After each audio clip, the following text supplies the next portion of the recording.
What's going on, everybody? This is Kev the Barber with another classic, and you're sitting at the barber's table. Today, I'm going to be talking about how to become a barber with no experience.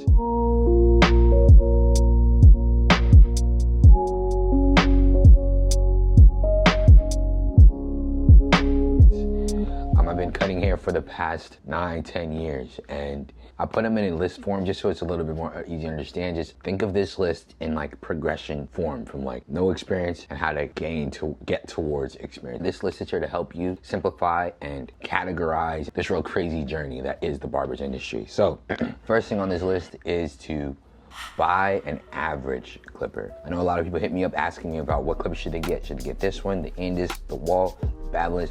For these long-standing clipper companies, they have a at-home trash clipper tier, an average tier, and they have a premium tier. You don't want to get a garbage clipper that, starts impeding your ability to learn and anything like that. It's not too premium where you're putting too much money in just a clipper. And then that's the first step. Next thing you should do after you get a clipper is cut hair. Cut hair and cut as much hair as you can. You're prioritizing learning. Remember this drive to learn you have right now? That is the drive you need to have for your entire career. It should even grow. Imagine if as you grow, your desire to get better is growing even more. Some people get just a little bit of success and they settle. Like, oh, I'm where I want to be, I'm doing what I want to do, and they don't continue to evolve. But after you get your first clipper, you need to start cutting hair and putting in reps. Putting in reps is the only thing that will improve your hair cutting. The next thing you want to do is take pictures of your work. Open up an Instagram. I suggest just getting a different account just to document it. Just consider it your online library. At a certain point, you'll have an archive of the cuts you were doing, and you can see your progression as you go on.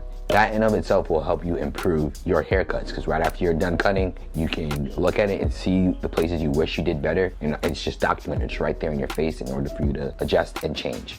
Watch YouTube videos, and I can't stress this enough. You gotta watch them obsessively. Find a person, a friend, a family member, or yourself and try the haircut. Look at the haircut, follow it, try it. Follow it, try it. You won't get any better if you just watch videos, and you won't get better as fast if you just try. Like, don't just wait for somebody to answer your DMs. Don't just wait for somebody to answer a comment or anything like that. Incessantly watch, research. All the answers are out there. YouTube has been here for a long time, and there's all the haircuts you can imagine. You want to gain experience or become a barber, start visiting barbershops. If you're already going to barbershops getting your haircut, spend even more time there. Like now with quarantine, you probably won't be able to, but once they open up, the gathering there is probably going to be even more simmered down. Just get haircuts. Get haircuts with the barber. Ask them about how they became a barber, understand their journey, and see what you like and don't like from what they did. You don't have to say, hey, I'm trying to be a barber, you want to help me become a barber. Just when you sit in their chair,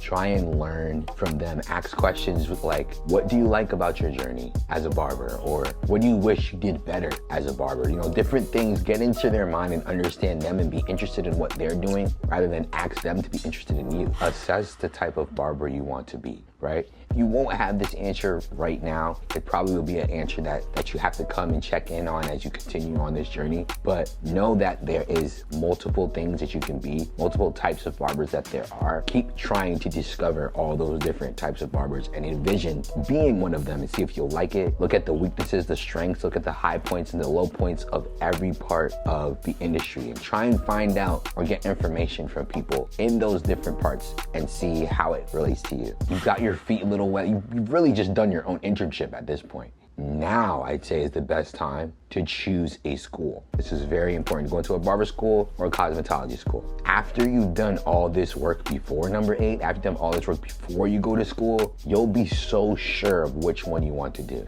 So first try looks bad, a little chunky, but it's only my first time. I'll get better. If you want to go to barber school or cosmetology school. I was doing hair for 6 years before I went to cosmetology school. And the only reason I spent that much time cutting hair before I went to school is because I was literally in high school, then went to college, and I was just cutting throughout all that time. Go to school and get your license, because without getting your license, you probably won't be able to get as far as you imagine.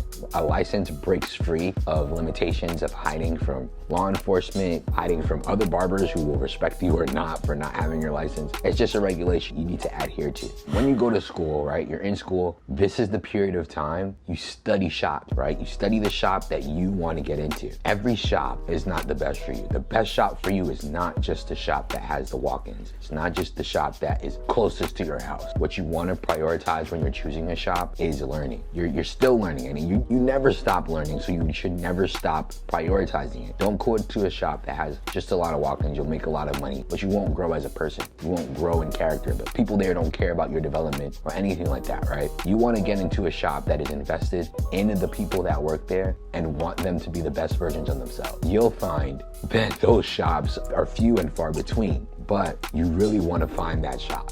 Don't feel glued to any shop that you start in, because even when you start in a shop, you're still observing. Because it's just like in relationships, there's a honeymoon phase. There's a honeymoon phase within the professional world. A lot of people who have low confidence, they look at different organizations and they're like, please me, please pick me, right? A confident person understands that organizations need them as well. So you're not looking for somebody who accepts you. You're looking for a partner. You're looking for somebody to work with you. You're looking for somebody who cares about you and you care about them, and you have a development relationship that goes together rather than a settler and a reacher. This is the time period where you're not only growing technically, but you're growing in character and you're building in that way. Few barbers are successful in this industry just because of their skill, because they know techniques. Most barbers are successful in this industry because they know people. And that is what you want to pay attention to. There are different segments of people in the barbershop that you need to fully understand their wants and needs, and your ability to provide that is going to be closely related to your success in the industry. You want to know how you interact with employees, interact with clients, interact with owners, and how they interact together,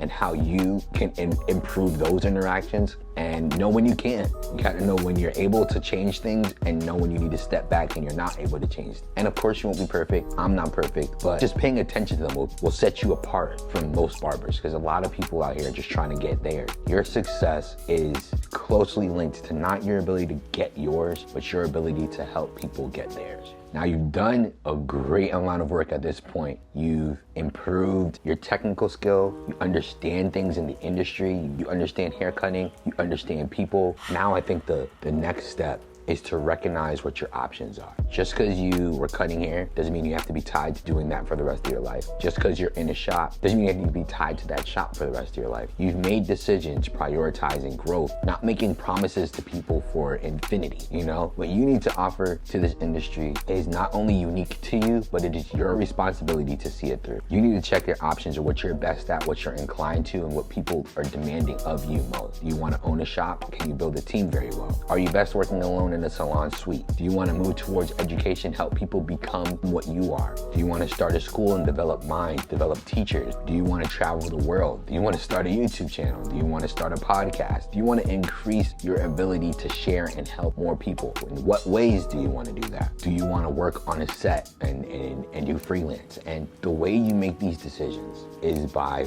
finding out if what you're doing is meaningful to you. Your enjoyment will diminish the amount of effort you have to put into something in order to work on it. And I also want to lastly let you guys remember that throughout all of this, if you started one way and 3 years later you're thinking a little differently, you aren't changing, you're evolving. You aren't fake, you're growing.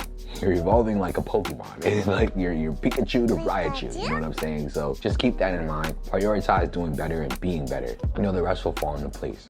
That's it for today. I hope that really helped out. My philosophy, man, has always been just impact over income. Just making sure that like you constantly are trying your best to be your best, not just to make a lot of money. Of course, money is needed to be best. You know, I talk about money sometimes and I get a few comments like, what do you mean? I gotta put food on my table.